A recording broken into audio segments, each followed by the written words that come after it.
Hello भाइयों, welcome back to a new video. I hope आप अच्छे होंगे। तो आज बारी है ईशा उपनिषद मंत्र 11।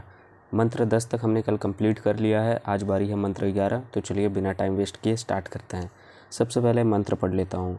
विद्यायां च अविद्यायां च यस्तद वेदो भयम सह अविद्या मृत्युयम तृत्वा विद्यायां अमृतम अनुशते।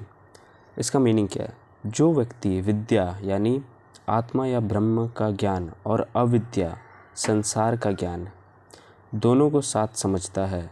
अब यहाँ पर अविद्या मतलब क्या है? संसार का ज्ञान। अविद्या से वो मृत्यु को पार करता है। मृत्यु यानी जीवन के संघर्ष और आत्मज्ञान।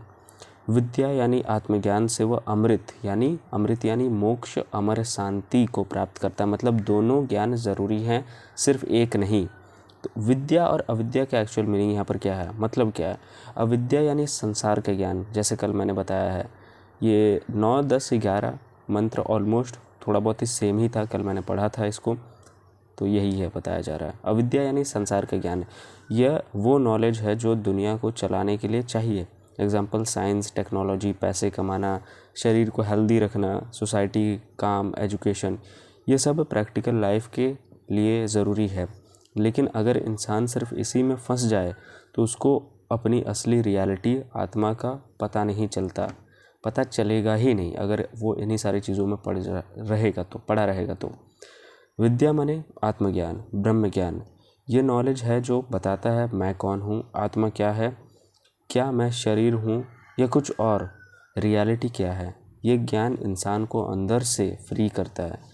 मंत्र का डीप मैसेज यहाँ पर क्या बोलना चाह रहा है इस मंत्र का मैसेज बहुत पावरफुल है। उपनिषद बोलता है सिर्फ दुनिया का नॉलेज, जिसको अविद्या कहा गया है, अधूरा है। लेकिन सिर्फ स्पिरिचुअल नॉलेज, जिसको विद्या क्या कहा गया है, वो भी अधूरा है। दोनों का बैलेंस चाहिए, यहाँ पर बताया जा रहा है। एक सिंपल एग्जांपल, मान लो एक इंसान पैसे कमा रहा है, कैरियर बना रहा है, लेकिन उसको पता ही नहीं मैं कौन हूँ, तो अंदर से फियर और कन्फ्यूज़न रहेगा। दूसरी तरफ अगर कोई सिर्फ मेडिटेशन करे और दुनिया को इग्नोर करे, ना काम करे, ना रिस्पॉन्सिबिलिटी ले, तो लाइफ प्रैक्टिकल नहीं चलेगी। इसलिए उपनिषद बोलता है दोनों को समझो। अविद्या से मृत्यु को पार करने का मतलब यहाँ पर क्या है? यहाँ मृत्यु का मतलब सिर्फ मरना नहीं है, इसका मतलब है स्ट्रगल, सर्वाइवल, फिजिकल लाइफ। अविद्या जो है वर्ल्डली नॉलेज। अविद्या का मतलब यहाँ पर कहा गया वर्ल्डली नॉलेज जो चीज़ है, इससे तुम अपनी लाइफ चला सकते हो, प्रॉब्लम सॉल्व कर सकते हो, सर्वाइव कर सकते हो। विद्या से अमृत प्राप्त करने का मतलब क्या है? अमृत का मतलब है डेथलेस स्टेट, इनर फ्रीडम, मोक्ष। जब इंसान को पता चल जाता है मैं शरीर नहीं हूँ, मैं आत्मा हूँ, तब फियर कम हो जाता है, अटैचमेंट कम हो जाता है, अंदर से शांति आती है, अंदर ही शांति आ जाती है। फाइनल मैसेज क्या है? इंसान को दुनिया का नॉलेज भी चाहिए और आत्मा का नॉलेज भी। दुनिया का ज्ञान लाइफ चलाता है और आत्मा का ज्ञान लाइफ को समझता है। दैट्स इट, इतना ही है। 3 मिनट में कंप्लीट। अब इसको पचाओ, क्या समझे तुम खुद सोचो। 2 सेकंड, 3 सेकंड, 4, 5। थोड़ा सा समझ आया होगा, आई होप।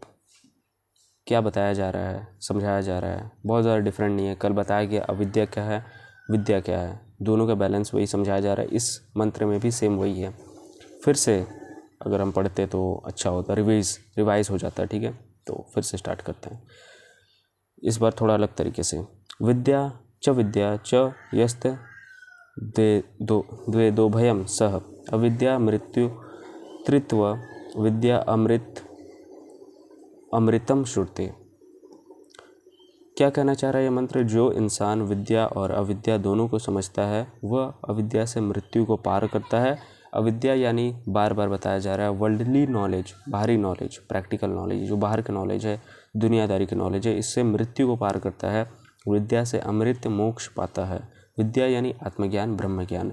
लेकिन ये सेंटेंस उनको कंफ्यूज होता है, इसलिए उसको थोड़ा बहुत स्टेप बाय स्टेप समझते हैं। अविद्या का मतलब क्या है यहाँ पर? फिर से नॉर्मली अविद्या का मतलब होता है इग्नोरेंस बोला जाता है, लेकिन ईशा उपनिषद के इस मंत्र में इसका मतलब है दुनिया का नॉलेज जैसे साइंस, काम धंधा, पैसा कमाना, शरीर को संभालना, दुनिया का सिस्टम, ये सब प्रैक्टिकल लाइफ का नॉलेज है। इससे क्या होता है, इंसान जीवन को चलाता है और प्रॉब्लम से बचता है। इसलिए मंत्र बोलता है अविद्या से मृत्यु को पार करना है। अविद्या से मृत्यु को पार करता है। अविद्या जो चीज़ है, बाहरी चीज़ है, ये चीज़ों से मृत्यु को पार किया जा सकता है, यानी सर्वाइवल किया जा सकता है। इन सारी चीज़ों को जानकर हम अपना सर्वाइवल को आगे बढ़ा सकते हैं, हम सर्वाइव कर सकते हैं। विद्या का मतलब क्या है, यहाँ विद्या का मतलब है आत्मा या ब्रह्म का ज्ञान। क्वेश्चन जैसे मैं कौन हूँ, क्या मैं शरीर हूँ या कुछ और हूँ, आत्मा क्या है, जब किसी को इसका आंसर मिल जाता है, फियर कम हो जाता है, डेथ का डर ख़त्म हो जाता है, कम हो जाता है, अंदर से शांति आ जाती है। इसलिए मंत्र बोलता है विद्या से अमृत मिलता है, यानी मोक्ष मिलता है। मंत्र एक्चुअली क्या कह रहा है, उपनिषद का एक वार्निंग दे रहा है। उपनिषद एक वार्निंग दे रहा है, सिर्फ दुनिया नॉलेज, अगर कोई सिर्फ पैसा, कैरियर, साइंस इन सब में ही लगा रहे तो उसको अपनी असली रियलिटी कभी नहीं पता चलेगी।